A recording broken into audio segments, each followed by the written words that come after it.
his name up in lights. Don Miller is live every Thursday night. He's bold, he's real, no filters, no shade. When hits the mic, the truth gets laid. Don's in the building, his swag so tight. Check your feelings, he's exposing all the lies. Every Thursday at 8, his voice takes the stage. The man's got soul like a record with age. Trouble in your home, don't let him ride. I said don't let the devil drive your car. I said don't let the devil drive your car. Because if he drive your car, he'll take it too far. Don't let him ride. Don't let the devil ride. Don Miller Show, Thursday night, 8 p.m. Eastern Time.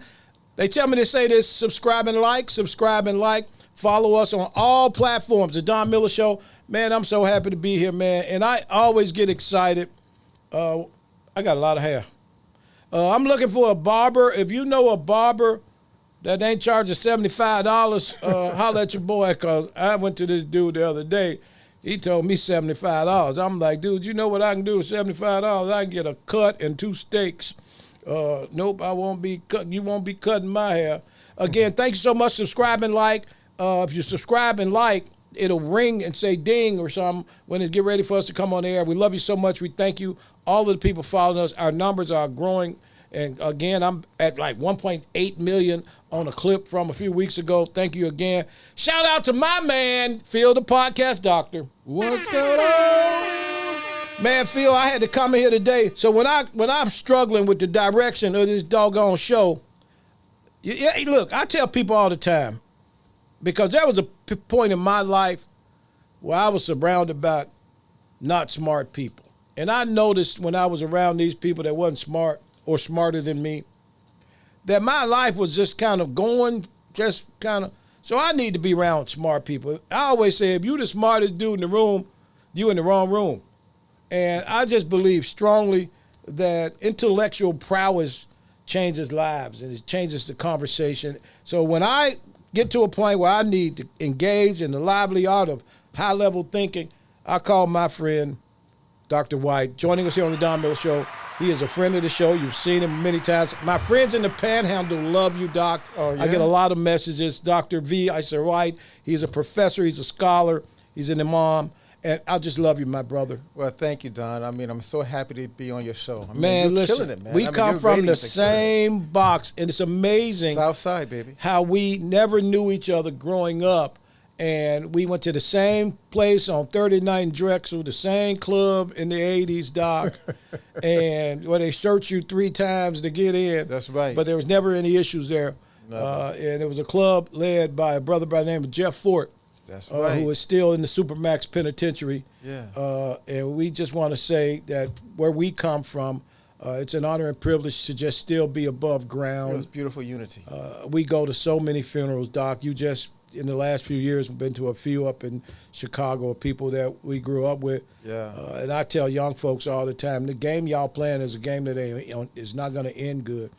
And it's amazing how many people want to appear like they're thugs, Doc. Yeah. Doc, we were saved by people who saw something in us. Absolutely. And we again, saw it all. We absolutely. We know what gangs are. Yeah, first of all, we know what it is, and we know what it's not. That's and right. you goofballs in Orlando and Kissimmee, you're not gang members. No. You're goofballs. As soon as they put you in the joint, you're going to see how tough you are. Melt like butter on a hot day.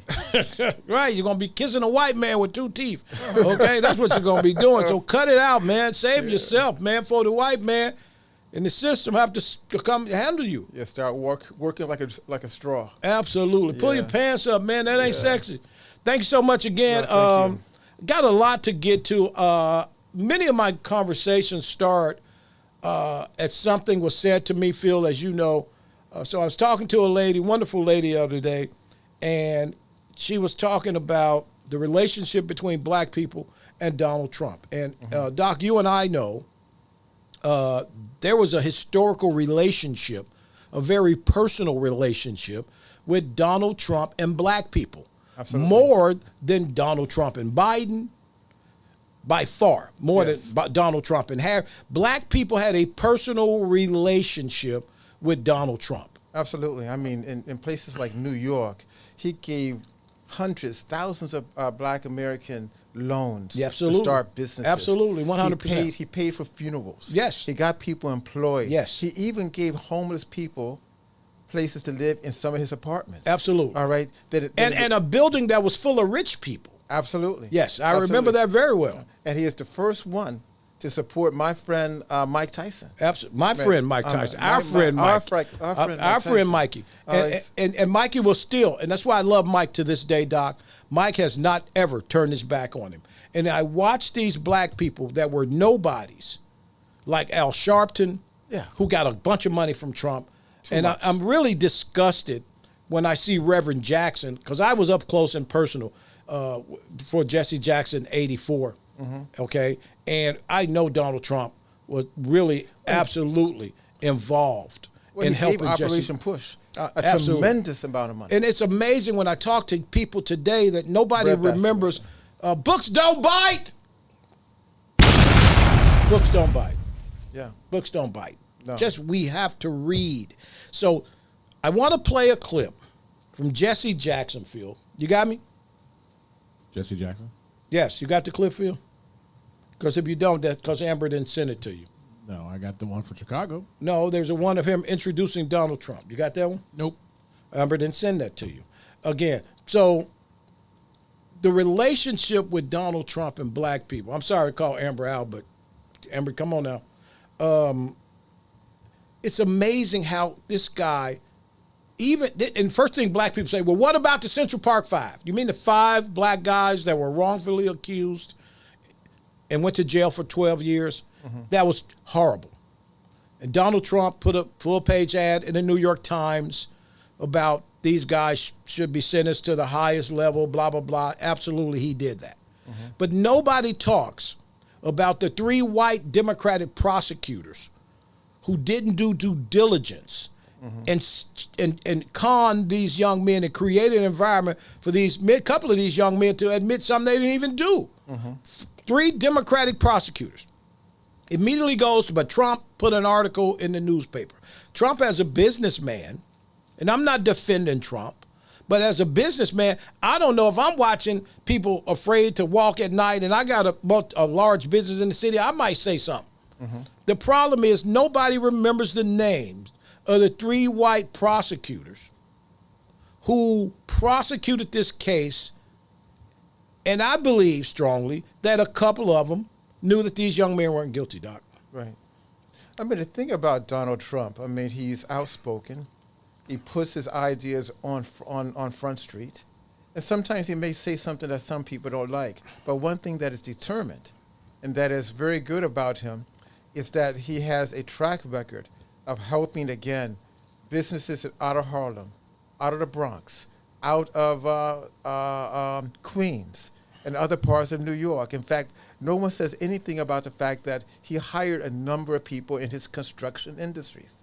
All right? And that was a good thing. And that was during a time when there was an economic downturn Absolutely. in New York and throughout the country.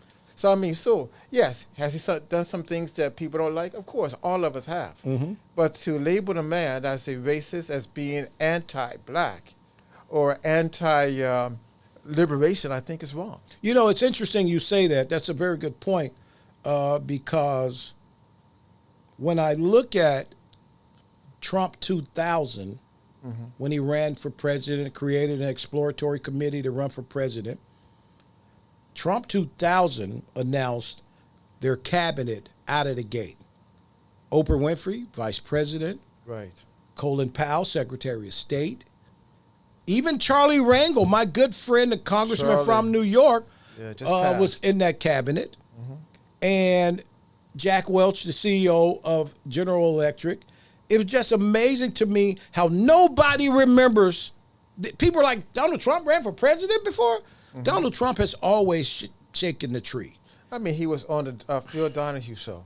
is on the Oprah show, Right. talking about what he would do Absolutely. if he ran for president. And one of the things that African Americans liked was that, one, he talked against American hegemony. That is American intervention in other countries, and that was a good thing. All right, because that was telling the American people, especially black people, that you're going to begin to work on infrastructure development. Us, we're first. And you know what? Interesting, Doc, because it's kind of embarrassing to me when I talk to black people who don't read and they want to engage in conversation. They have done no research. Look, this is not a rah-rah for Donald Trump. This is a rah-rah for we need to pick a side. Absolutely. And the side can't be attached to a party. Right. Either you're with me or you're not with me. Black people have two gods, blackness and the Democratic Party. Yeah. I want to shout out D'Amica Page, who hit me with that curveball the other day, because I'm watching the noise being made. And it's like everybody got a Donald Trump situation that makes them call him a racist. I don't call people racist unless I can really directly see something. First of all, you got to know what that means. Average person has no idea what that means, Right. Doc.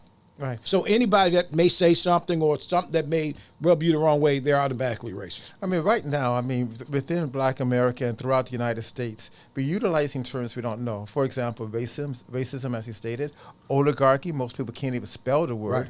and now socialism. Right. All right? They just use words, and these words are emotional. So they figure that if they get black people emotionally rattled, they will support someone that doesn't look like they're racist to them because they don't have a firm understanding of what things are. Right. And And you that's know a what's sad interesting? The word we should be saying is gerontocracy. Absolutely. Quite frankly, the crisis in America is based on, there is an absolute 100% effect that we live in a gerontocracy. Would you concur? I would concur. Absolutely. You know, and you can Google gerontocracy, put it on the screen, Amber Sinfield and gerontocracy, because this is very important, guys. The problem in this country, greater than anything else, starts at the fact that we live in a gerontocracy, a country, a nation controlled by old people who are so old and so far removed from the people who give them their currency, their vote, that they don't even understand. No. You go look at Nancy Pelosi and even Schumer, and we watched Mitch McConnell have a whole stroke on TV. I mean, the whole element with that, I mean, it affects the thinking. For example, our foreign policy. Because of that old age, we're still dealing with a foreign policy ideology that goes back to the Cold War. When we deal with housing problems, we're still dealing with a housing issue that goes back to the 1960s and 70s. There are no new ideas that's being coming out because we have an old mind. Right. And they're, sadly, they are isolating and polarizing young people who have fresh ideas, and they want to see a different type of country and a different type of world. But they won't get a chance. A gerontocracy. Read that, Phil. It says a gerontocracy is a form of rule in which the entity is ruled by leaders who are substantially older than most of the adult population. Absolutely. So think about this. Maxine Waters, and I love Maxine. Maxine's my friend. She's like family to me. Maxine's 85. Damn. She's 85 years old. You go down the list, there has to be 15 people past 78 currently serving in the House and the Senate. How is that okay, Doc? It's not okay. It means that they have created a mechanism whereby they get in power and they can't get out. Yes. All right? And that isolates real thinkers, fresh ideas, good people who can change the direction of the country. You know, and in fact, there should be limitations. But that's exactly where I was going Time with the limitations. conversation, because we hear this all the time. Term limits, absolutely. I support term limits tomorrow. The Senate's 6 years in the Senate. I say no more than 3 terms in the Senate. And I'm feeling more like 2 terms, 12 years, right? Yeah, absolutely. You know, in the House, it's a 2-year term. I just think we got to deal with that. The problem is everybody says it until they get in office, and then they don't want to rub their friends the wrong way, and they go against it. They taste that power. You got an age there, but you cannot run for president if you're not 35 years old, right? Right. But you can run at 85. How much sense does that make? It doesn't make any sense. And I think until somebody has the kahunas to go in and say, we need to address this, because everybody says they're going to do it, but nobody does it. Mm-hmm. It is highly likely that the next guy up can be 80. We have to really step back and look at how this country is being ran. And we got to be careful with calling people names. And we got to be careful with turning our backs on people who was there for us.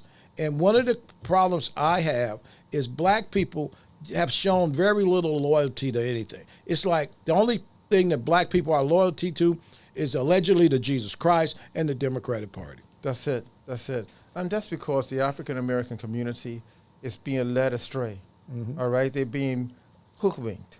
I mean, there's nothing more than an emotional target whereby they're not thinking, they're not reviewing, they're not analyzing. So therefore, they don't know the issues. And the sad thing about it, by not knowing the issues, the group that's going to be most affected negatively will be people of African descent. Absolutely. You know, and it's amazing you say that, because when you say what you just said, I have to talk about Kamala Harris. Oh, yeah. 30 plus years ago, I met Kamala Harris.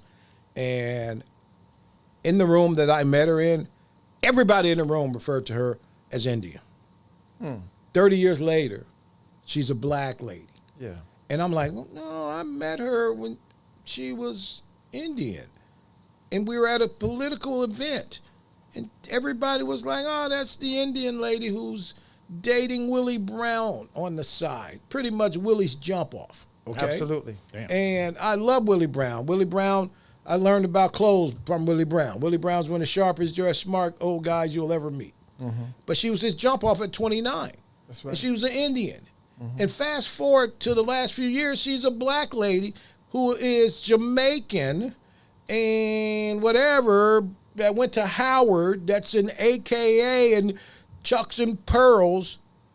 And I'm telling you, I know sisters, Doc, as you do, that there's no way they would have supported this lady. She was an embarrassment. She didn't present any intellectual prowess.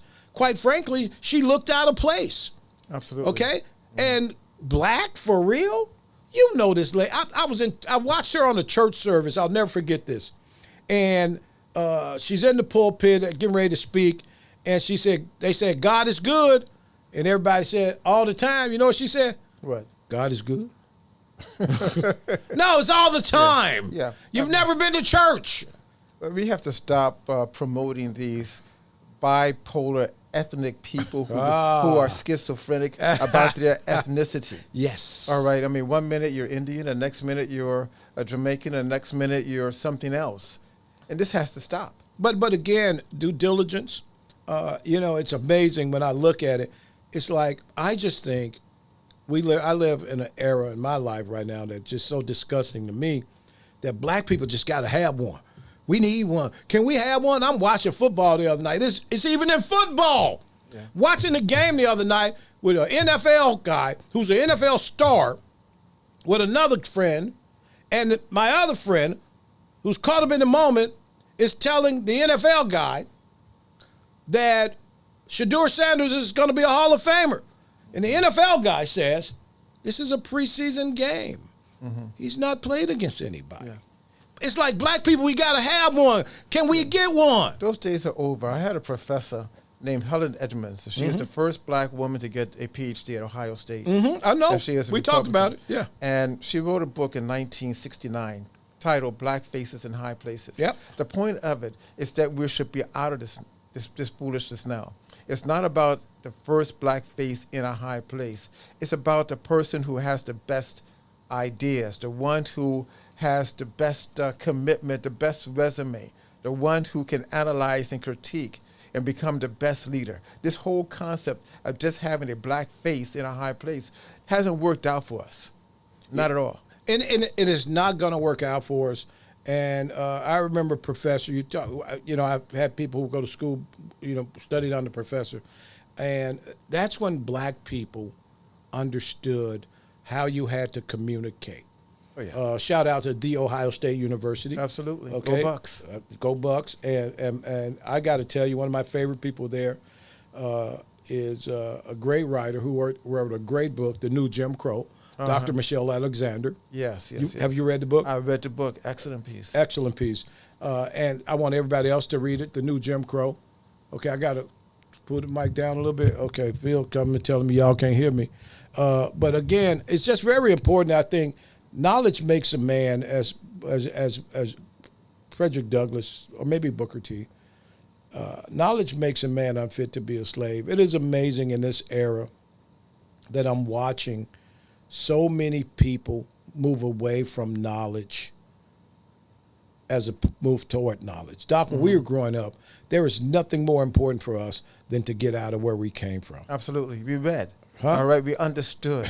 I mean, all of us, we read Message to the Black Man. Absolutely. We read Up from Slavery. Yes. We read all these materials. The miseducation of the Negro. That was, in fact, you know what, right now? Yes. Most academics who are black haven't read that book. The Miseducation of the Negro is one of the greatest reads you'll ever read. One of the greatest reads. Carter G. Woodson. Absolutely. Yes. Absolutely. So we had a track record of reading, asking questions, and then trying to formalize a solution to our problems. Yes. All right, but those days are gone now. It's just amazing because you have these young people now have the ability to read at a level we never had. It's right here. It's right in your hands, right? Absolutely. Doc, we had to go to the library. And a lot of the books were not in the library. I'll never forget when I was a young man and I looked hard, high and low, and everywhere I could find. And this was finally founded in 2000, maybe late 90s. The secret relationships between blacks and Jews. Oh, yes. Oh, my gosh. You can find that book now. It's $250. Is that The right? secret relationship In between fact, they were blacks and 4 Jews. volumes ultimately. Absolutely, sir. Yeah. Yes. Yeah. And I just think reading just books don't bite, man. What you get from books are just, it's life-changing. And we would not be in the situation we're in politically, especially as black people, if we engage more in study. It's funny because you go to church and they push this study on you, study. The Bible speaks eloquently of showing thyself approved at the basis of studying, right, Doc? Mm-hmm. That's in the scripture. And it's amazing because nobody does it anymore. And the internet has made people feel like they're powerful and they're thinkers when they're morons. Yes. And then they attack people like myself and you, yet they have no knowledge or they have not even engaged in the lively art of study or reading. Yeah. Or it's really unfortunate. And quite frankly, as a black man, it's embarrassing when I watch some of these people that support the guys like Al Sharpton, who's a con artist, who's an FBI snitch. Big one. Admitted. Yes. In writing. Right, Phil? Yes or no? Dang. Huh? Dang. Phil, you didn't know that? I know, but dang. He's a big one. No, he's a snitch. He's an FBI informant. And we go and we think these guys, and because of the emotional aspects of they preach, because it ain't, look, there's a difference between preaching and teaching. Yeah. You don't have to backflip or run up and down the aisle to get my attention. I want to be taught. I want to learn. I want to give you my Sunday morning. I want to lead with something. I don't want to lead with Black people are emotional, not informational. I mean, Al Sharpton is no more than a storefront teacher. That's all. Preacher. Never went to school. Nothing. Never studied. Has no history. All right. I mean, he just tied himself to whoever was speaking at the time. Yes. I used to watch him. He used to follow Jesse Jackson. Absolutely. Like a little boy. Yes. Louis Farrakhan, like a little boy. And he was always fighting to get attention. Yep. I mean, he knew nothing. No. I remember picking him up at O'Hare. All right. He stayed at my house on 69th and Merle. The guy was completely broke. Yes. Had nothing. I know the No one story. cared for it. That's when he was fat. Yes. All right. But now, a few years later, I see him on television, choking down millions of dollars. Absolutely. Because he is a turncoat. He's a turncoat, and he's a part of the misleadership class of Negro. Absolutely. And they're leading these people in a direction that at the end of the day will not benefit them at all. Yeah. It's really unfortunate when I watch this. So when I wanted to touch on this while we put up the thumbnail today about turning on Donald Trump, I would say when Donald Trump announced for presidency, I had like 4 or 5 friends who were good friends of his. Yeah. And I was like, hey, man, you going to support your boy? No, man, we can't support him. Didn't he help you save your daddy's business? Yeah, man, but still, man. And one dude said to me, and I don't speak to this guy anymore, he really helped him through a couple of proxies. Man, I can't, man. You know how they'd look at me if I supported him over Hillary Clinton? Oh, yeah. What has Hillary done for you? Absolutely. That ain't the point. She's a Democrat. But you know, while He absolutely lost his But while they dad's say business, that, I too. mean, a number of African Americans, especially black men, started to support Trump. All right, because one, Trump was speaking a language that they understood. Absolutely. And that was one, Americanism, American interest, and the black man's interest. Right. Basically saying, listen, you have been in a hole for a long time. No one has spoken to your needs. I'm willing to speak to your needs. What do you want? Most black men just don't want a job. They want a business.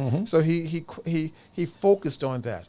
He said, you know, a lot of black men have been overly sentenced. They're in jail for things they hadn't done, or they just been, you know, 15, 20 years for smoking some dope. Let's go look. The prison industrial complex. That's right. Doc, we lived in that era. Absolutely. The prison industrial complex was absolutely handwritten by the chair of judiciary for many years, the senator from Delaware. What's his name? Biden. Joe Biden. Absolutely. 37 pieces of legislation. Yeah.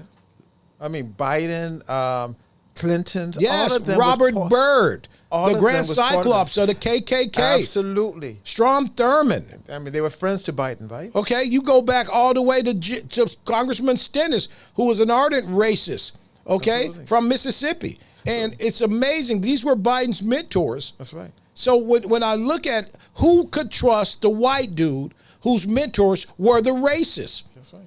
I'm going to tell you something. an ignorant Negro. 2 weeks ago, I was in Washington, and I was I'm able sorry, to, that was and I was able to inappropriate, get but I an believe audience that in my spirit. with Donald Trump's United States pardon attorney. Pardon czar. All right, not the czar. The That's attorney? the attorney. Okay, because the All black right? lady is the czar. That's the czar. Yeah. But this person has more power. Wow. Because once you touch him, he gives his recommendations directly to the president. Wow. I did something that senators couldn't do. So you had that meeting. You were there 3 weeks ago, right? That's right, in the office. Yes. All right, and I brought forth cases that deals with African American men, not just black, but white and Latinos who's been over sentenced. I mean, I was 5 weeks ago, I attended a case where a man, 60 years old, yes, he was a convicted felon. He had a gun he shouldn't have had in the car, but guess what the judge gave him in Lake City? They gave him 15 years. Wow. That's being over sentenced. And we have a lot of those cases. And I'm the only one, I say it right now in the state of Florida, who was able to get an audience to talk about these issues and to bring forth cases for him and Mr. Trump to review. You know, it's interesting you say this because the development of private prisons hurt the black community at a level we've never seen before. Absolutely. And it hurt the poor community. I have a white lady who I love, Miss Mary. I love you so much, and she's a wonderful friend of mine. Her son has been in jail for 19 years for possession of 10 pounds of marijuana. Yet marijuana is legal in how many states now? Out of state. And she called me up, and she was like, is there anything you could do? So I'm working on getting an appointment. You know, this kid went to jail at 24. He's in his 19th year for possession of marijuana. That is sick. Nobody should be serving a long-term sentence. This is a white guy now, so Yeah. it ain't always race. It's No. it's either you got somebody or you don't have it. Yeah. Either you poor or you're not poor.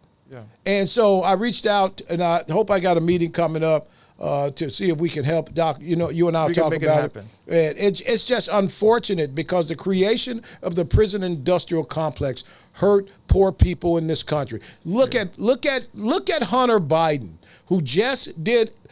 Phil, did you see Hunter Biden's interview last week? Oh no, what happened? Pull it up. Hunter Biden goes public and says crack.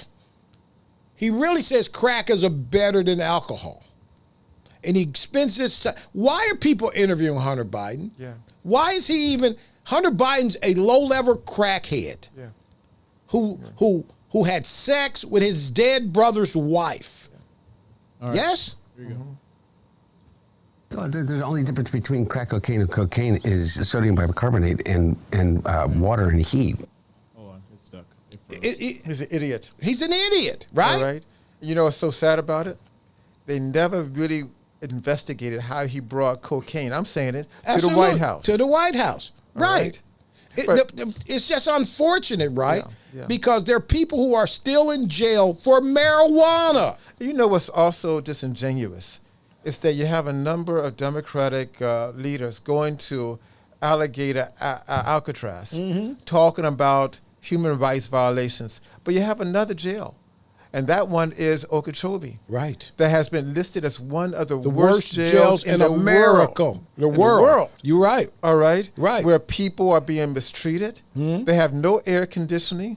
It's roach infested. Yes. All right? And all types of sicknesses and strange Right deaths. now, Doc, the average temperature in the last 10 days in Florida has been almost 100 degrees. Huh. This jail in Okeechobee has no air.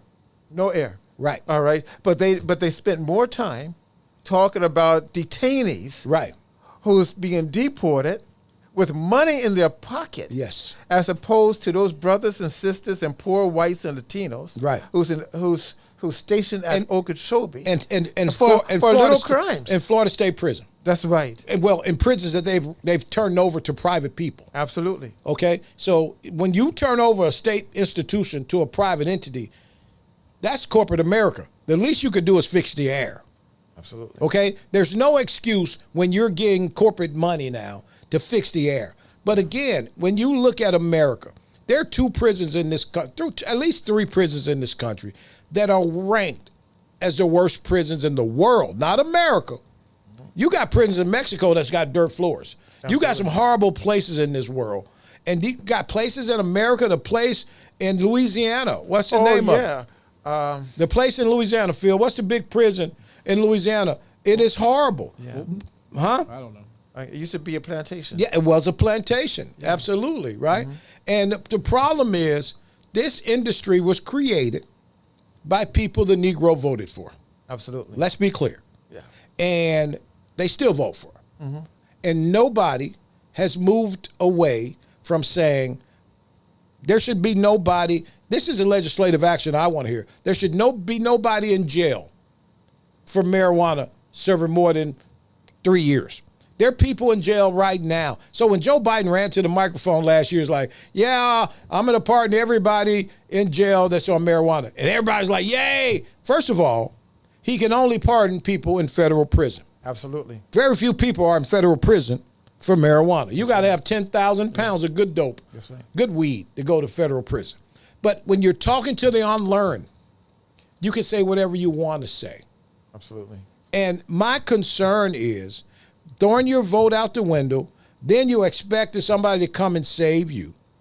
Nobody cares about you. No. You know, it's amazing when we got to look at who we're voting for, Doc. I want to spend some time on this. It's very important because one of my biggest concerns, people are mad, black people. I want to say something to the Negro right now. They're mad because Trump has decided to take over D.C.'s police department. Yeah. D.C. has 702,000 people in that city. Last year, they had a lot of murders, Doc. Yeah. And that's the nation's capital, where millions flock every year. We send our kids on school trips to beautiful D.C. That should be the safest place in America. It should be. But, you know, people don't really understand how D.C. operates.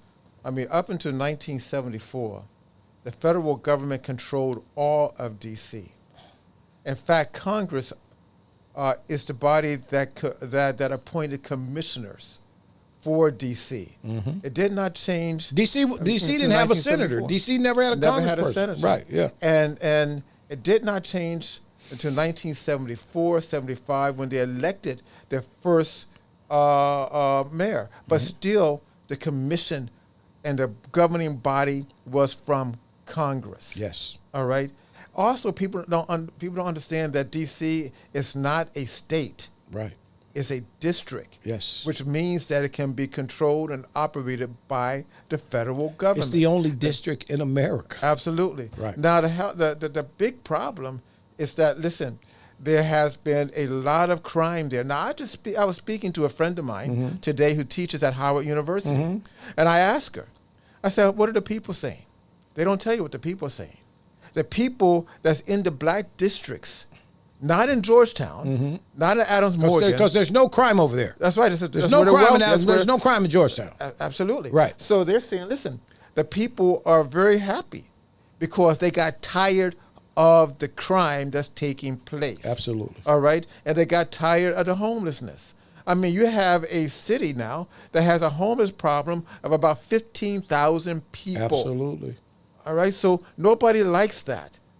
Now, the question is that perhaps maybe, again, emotionally, the people got upset by it because at one time, Washington was considered what? Chocolate City. Yes, it was. That's when in the 1970s, 70s, they had 80s, a population early 90s, of yeah. about 75% African American. Not anymore. Not anymore. Right. Blacks there make up less than 42% of the population. Yes. Whites 39%, and Asians and Latinos make up the other part. It's becoming not black. Right. It's becoming brown and yellow. Yes, it is. And white. Yes, it is. All right, so it changes. You know, it's interesting because you look at the numbers, 702,000 people, almost 275 homicides Yeah. in the nation's capital.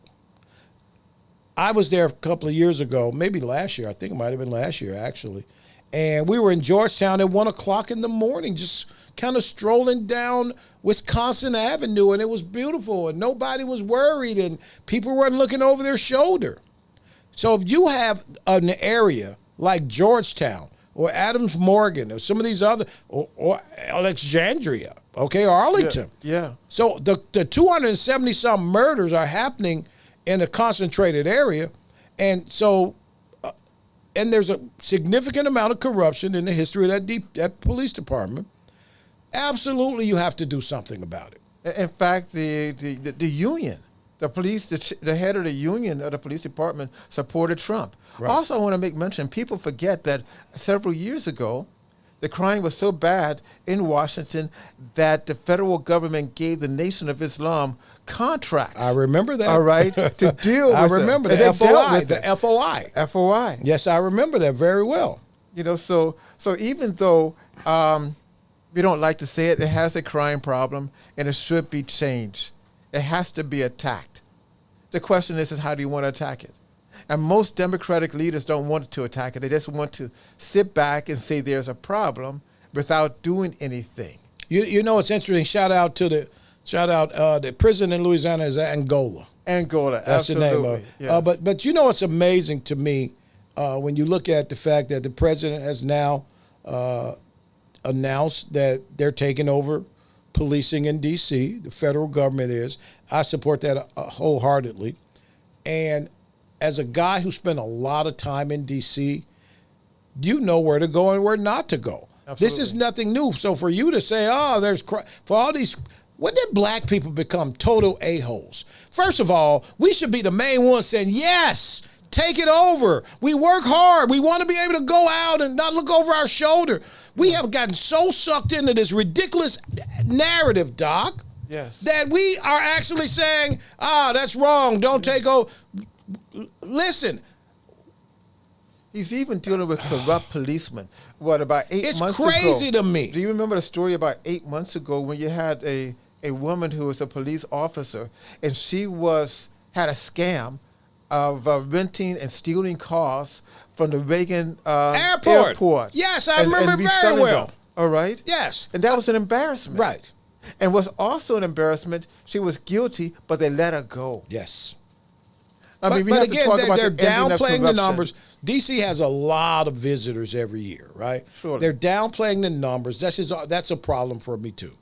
I'm just saying, let's talk about Chicago, Doc.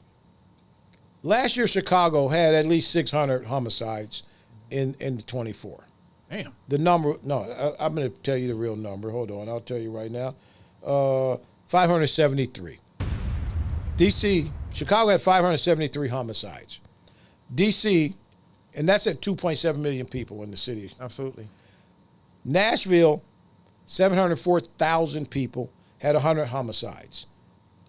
Oklahoma City, 700,000 people, 78. Denver, 729,000 people, 65. Seattle, almost 750,000, 760, 17 homicides. D.C. is 700,000 with 274. That's it. That makes no sense. Should be the safest city in America. Every restaurant in D.C. on any given night has a sitting congressperson or a senator in it. Yeah. You know how I know? Because that was my job for a long time, to feed these clowns. Sitting with them and taking them to dinner, blah, blah, blah, blah, blah. The fact is, this city should be safe for the people who live and work there. Yeah. The problem is you got clowns like, and then saw an article in an interview. They say Donald Trump is attacking black mayors.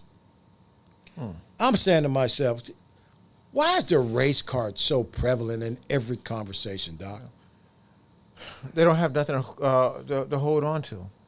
They create the race card. I mean, sadly, many of our big city mayors, like in Memphis and other areas, are black. And they were elected to deal with the crime problem. And they haven't done it. You know why they haven't Doc, done it? they were selected. They don't know what to do. They were selected. They were selected. Before they were Absolutely. elected. You see? Now they're also saying that, Trump is going to ship all these people out, and that's racist.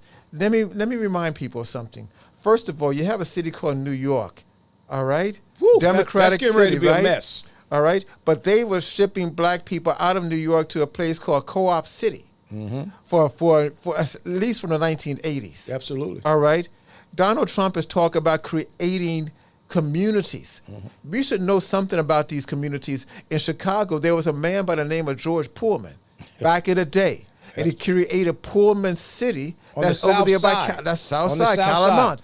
Yeah, Calumet. And George Pullman, if we may spend a few minutes on that. Thank you, Doc. This is why I love talking to you, man. George Pullman was the founder of the Pullman Car Company. Absolutely. They built railroad cars. George Pullman was an innovator who started his own town on the south side of Chicago. That's right. Where his employees that built these trains, these private cars, many of them. But if you remember Mr. Pullman, who was a devout racist, let's be clear. That's right. Did not want George to take boys. care of the black employees nor the people who worked on his train. So in the summer of 41, a gentleman by the name of A. Philip Randolph. Come on with it now. Come on, Doc. I do this for real, man.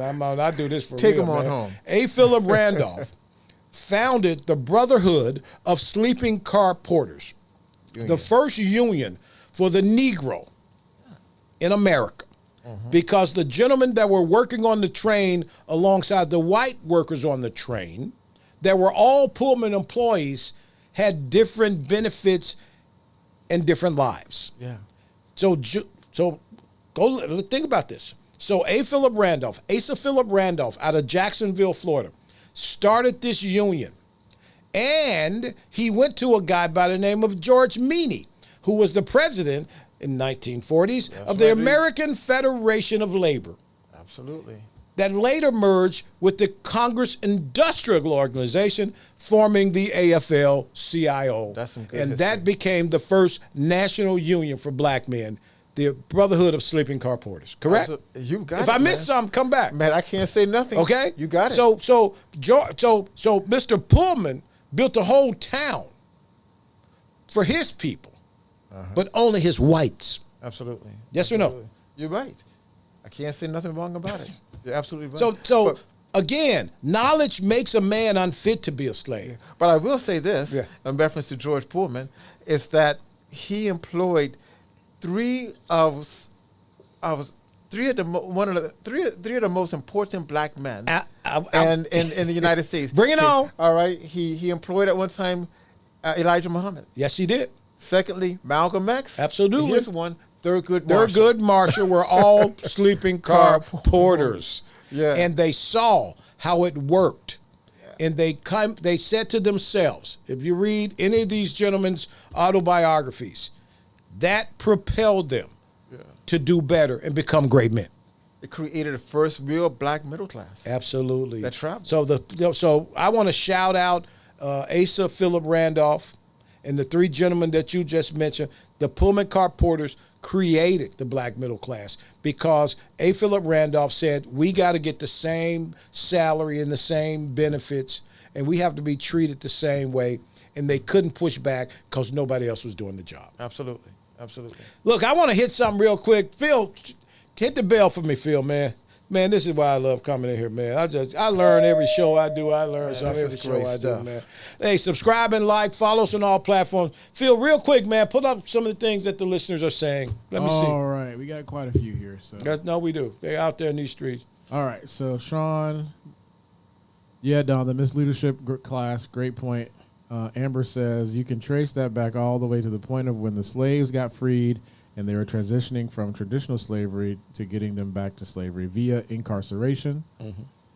Jeff says, I think with the advancement of social media, people are starting to get the truth and making decisions based on facts instead of the BS propaganda from mainstream media. Here you go. The American people have been dumbed down, and they don't care about that stuff anymore. Okay. You know what's interesting? I want to talk for a minute because shout out to my friend Shannon Burke and Easy. I was on the Shannon Burke. Hold on right there. Hold on, AJ, right quick. I want to shout out Shannon Burke, who I was on the radio with back in the 2010, 12, 15, whatever it was, who just really believed in me and what we do, me and D'Amica Page, and promoted us heavily. We were on a big network. We're the only blacks. Shannon has always been there for me. He brought me to Florida Man Radio. He vouched for me. And so I was on his show earlier tonight, and he talked about I just love his show. He's got a great show. Go check out the Shannon Burke Show. Download the Florida Man Radio app. They're just a great lineup. Like one of my favorite places to listen to really good stuff. Shout out to you guys. Did anybody see the white boy at the subway in D.C.? So, white dude, gotta be drunk, gets into it with federal officers. You got the clip. You're fucking white! You risen! Motherfucker! Watch this. Watch this. He throws a Subway sandwich in the face of a federal officer. And he takes off running like he's jogging, and they can't catch him for a while, right? Man. And nobody deployed their taser or their weapon. He is black. He would have been shot. Definitely tased for sure. Yeah. He wouldn't have been able to even get in his face. Right. You're right about that. Good point. So Shannon and I were talking about this on his show today, and who are these fools that feel so empowered? And I want to say this because there's a lot of white people out here feel like they just can get away with a lot.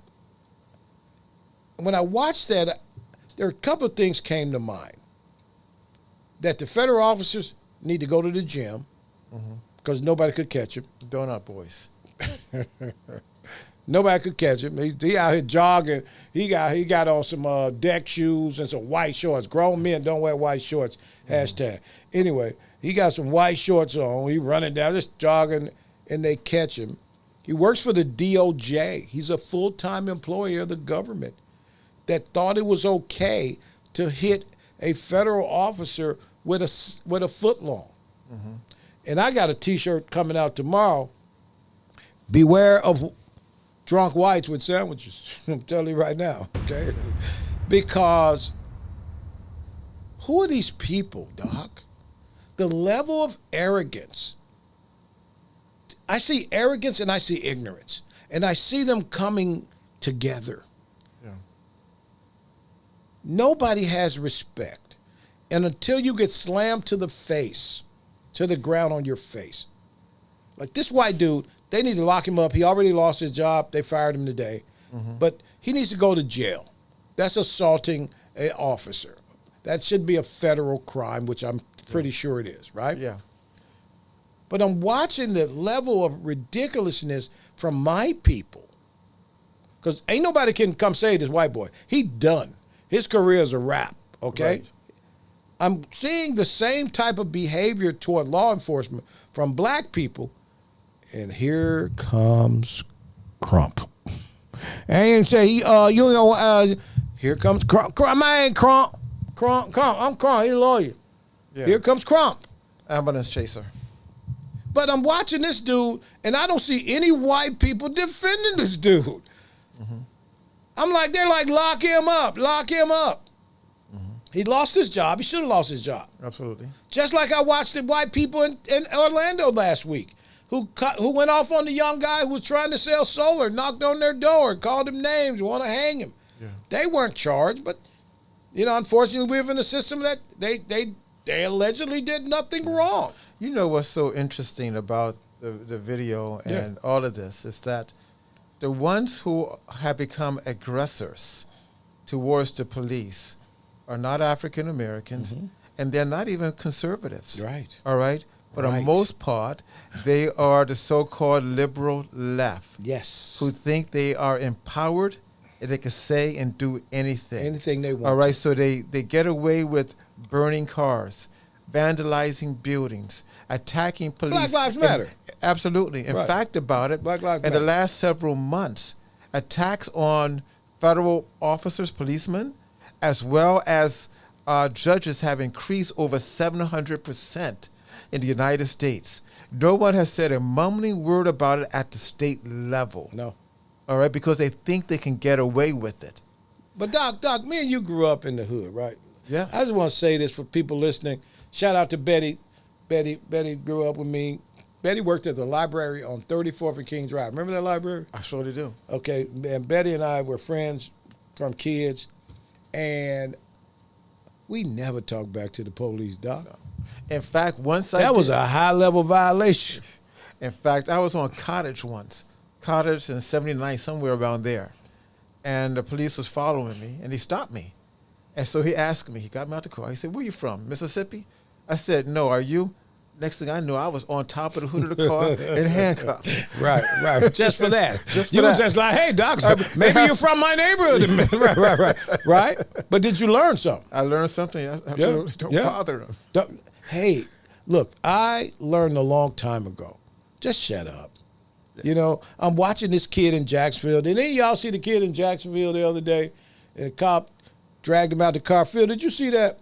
Yeah. Where he's apparently just sitting there and they break his window. No, he wasn't just sitting And there. Phil. I said apparently. Okay, yeah. Because I saw the rest of the video. Just get out of the car and just do the right thing. I get it. You got aggressive people on all levels and in every box. I'm trying to get to the house. Absolutely. Live to fight another day. I'm trying to get to the house. And when I see clowns like this idiot, this white boy, hit these people with a sandwich and take off running with some deck shoes on, Yeah. okay? I'm so glad he was white. You know why he did that? I'm glad he was because white. he probably done that before. No, he's an idiot.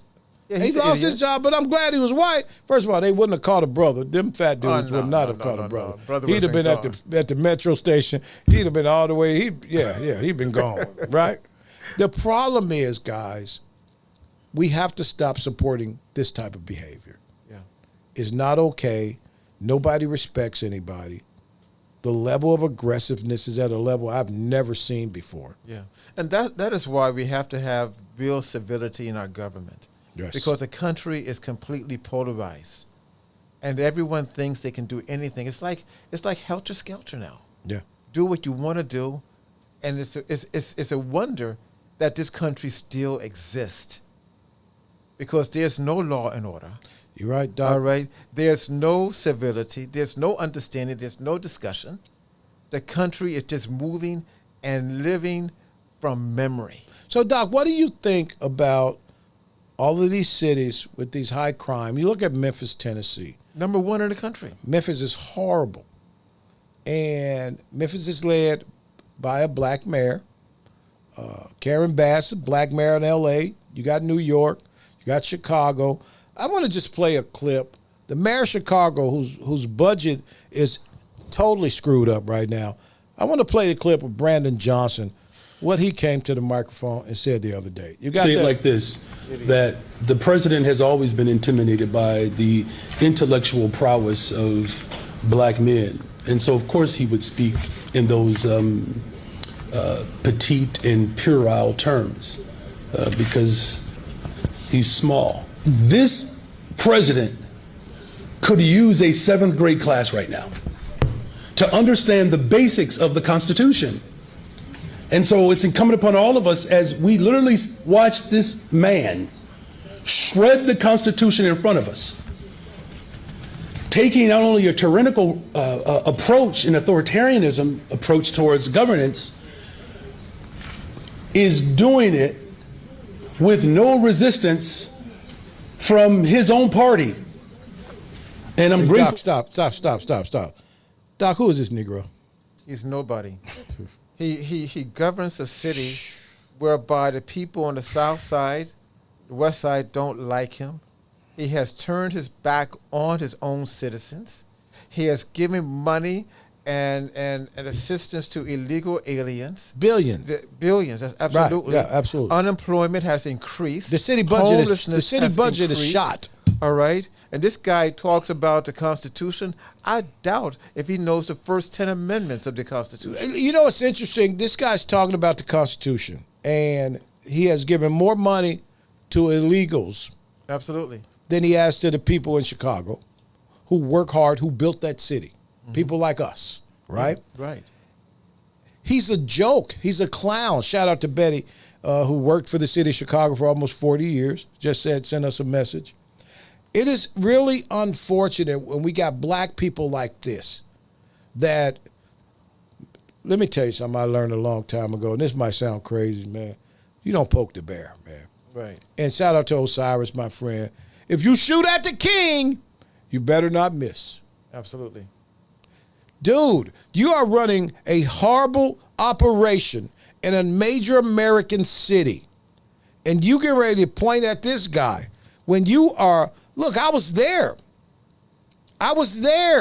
You walk down Michigan Avenue, Doc, they got these homeless, these migrant, All over the place. these illegals, they're in the middle of, man, we went to Starbucks, the 3-4-story Starbucks, and they got a whole ass homeless family by the door. And they're not black homeless or white homeless. Yeah. These are people from another country. Absolutely. They have taken over buildings. Yes. All right, completely. They have created their Doc, own they're getting gangs. checks. Yeah. They're getting big checks. And now, I mean, they're really having a war with the so-called local gangs there. Yes. All right. Yeah. And these illegals they're stacked, man.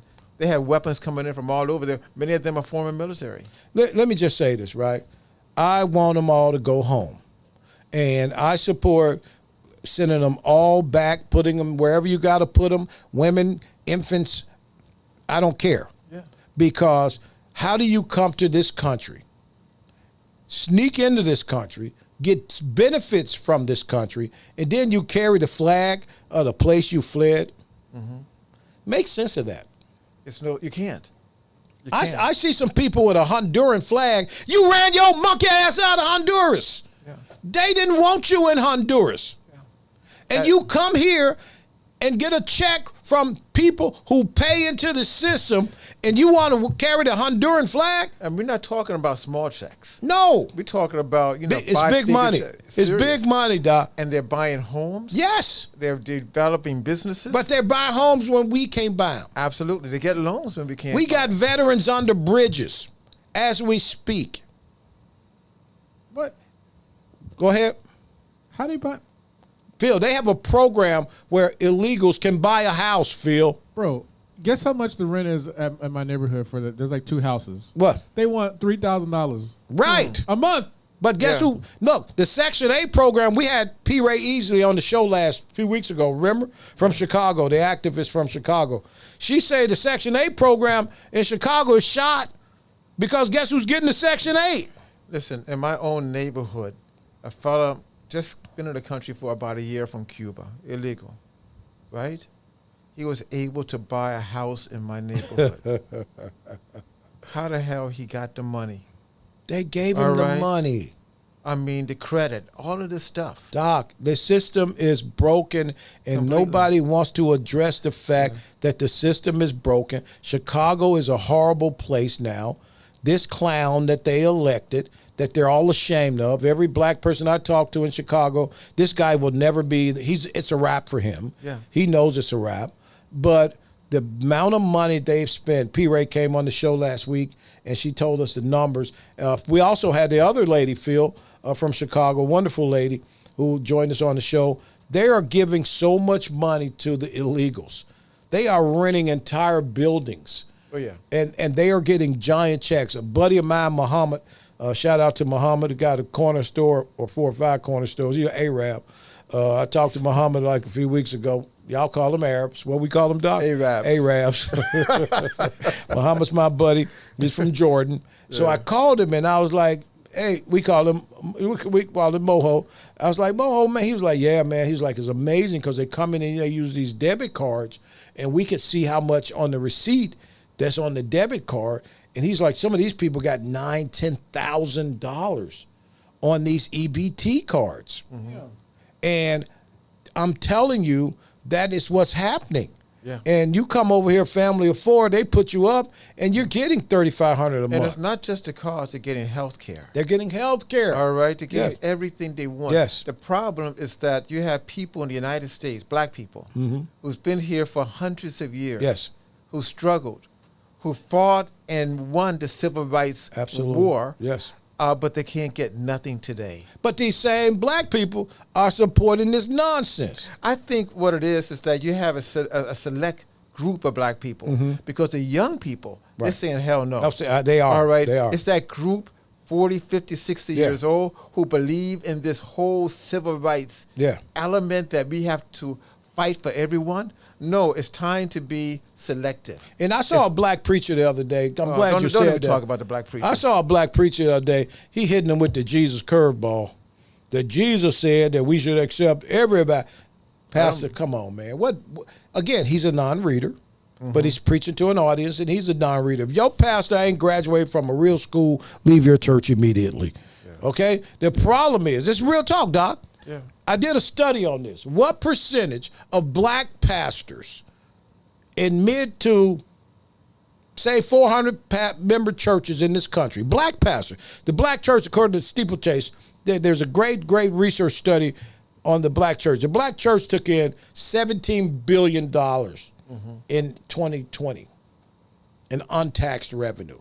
That's enough money untaxed to create an entire environment conducive to everybody doing well. Would you concur? I would.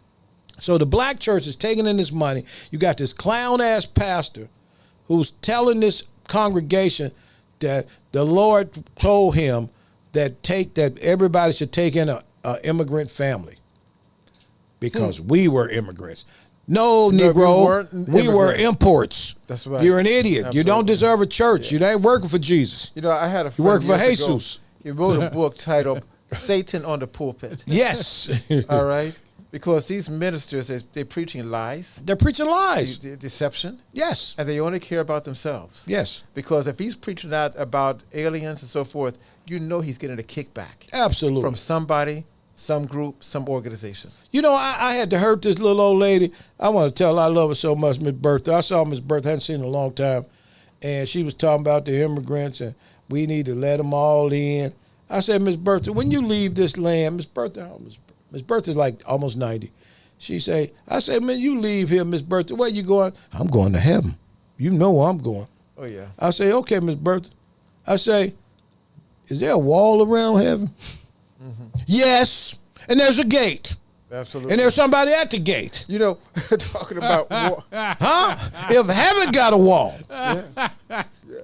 Huh? You know, there's a community here that has a wall. Yeah. The other day, I happened to be in Edenville. Right. All right, a part of Edenville. Did you know there's a wall separating Edenville? Absolutely. and From the Maitland? neighborhood behind it in Yeah. Maitland. Yes.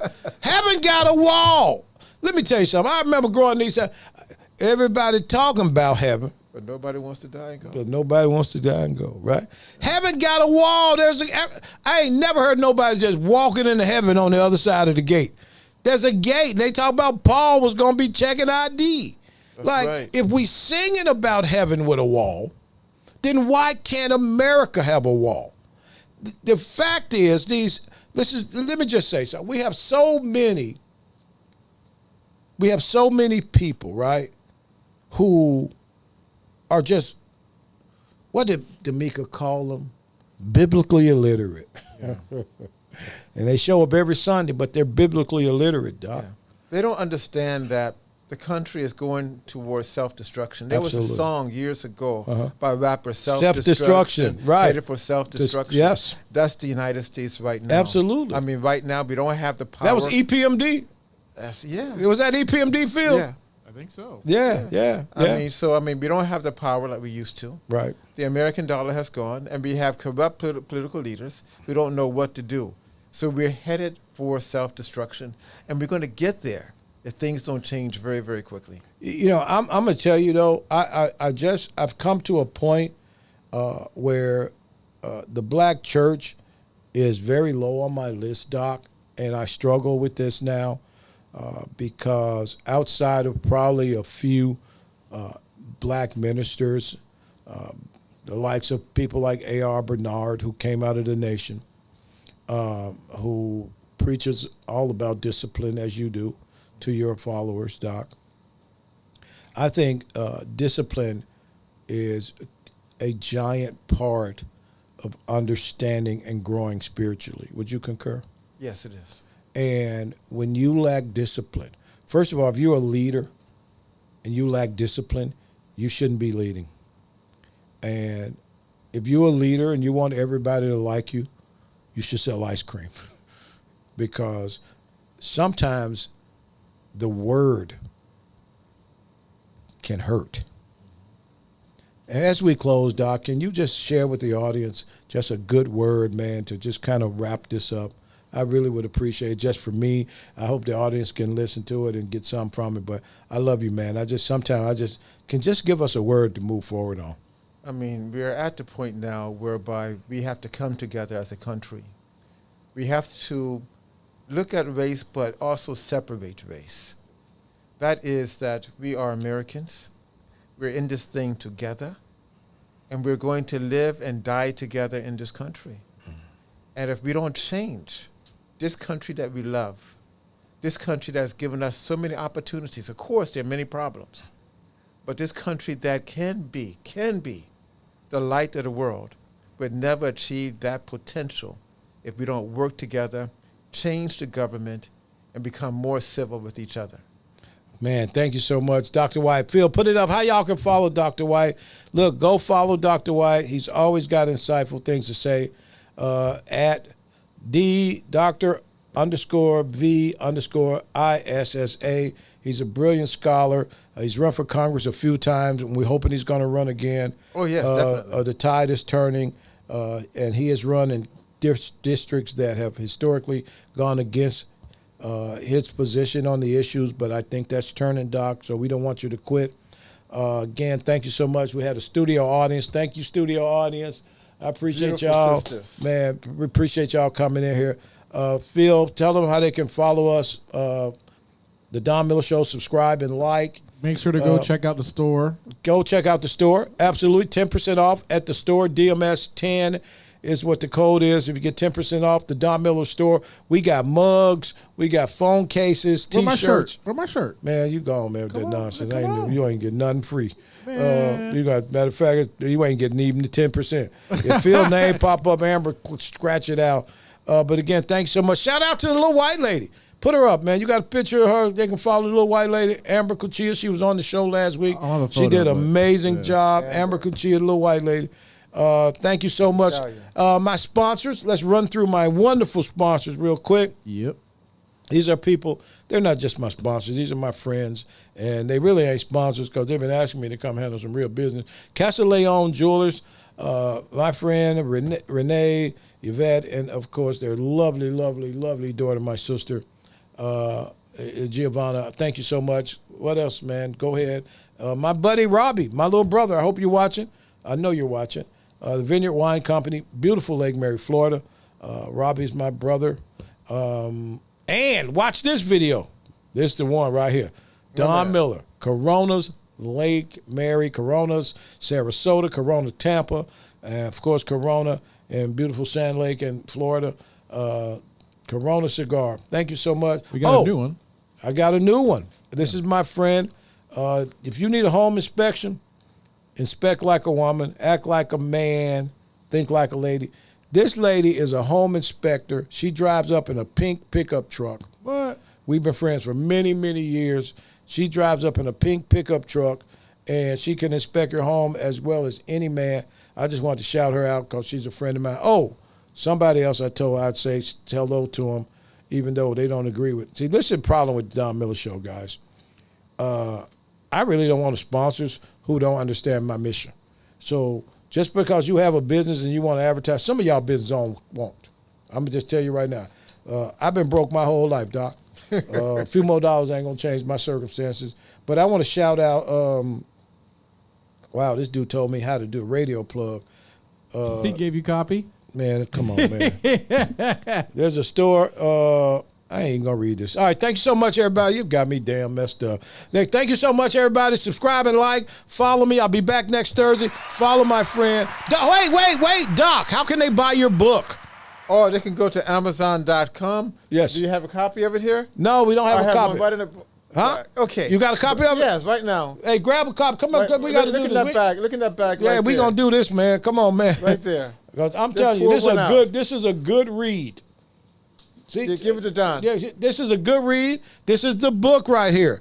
Okay, Blacklisted: The Price for Speaking Truth. I'm telling you, I'm almost done. This is a good read. Doc is a scholar. You got to go to Amazon. Blacklisted. We're gonna put this. Amber, put this in all of our stuff. Blacklisted: The Price for Speaking Truth. Vibrant ISO White PhD. We love you so much. The Don Miller Show back next Thursday. Check me out on Thursday, 6 p.m. on the Shannon Burke Show. Download the Florida Man Radio. I put in an application for a job. I hope them white people hire me back, but who knows? Bye-bye, everybody. Thank you. Thank you. Very good show. Building his swag so tight. Check your feelings, he's turning wrongs to right. Every Thursday at 8, his voice takes the stage. The man's got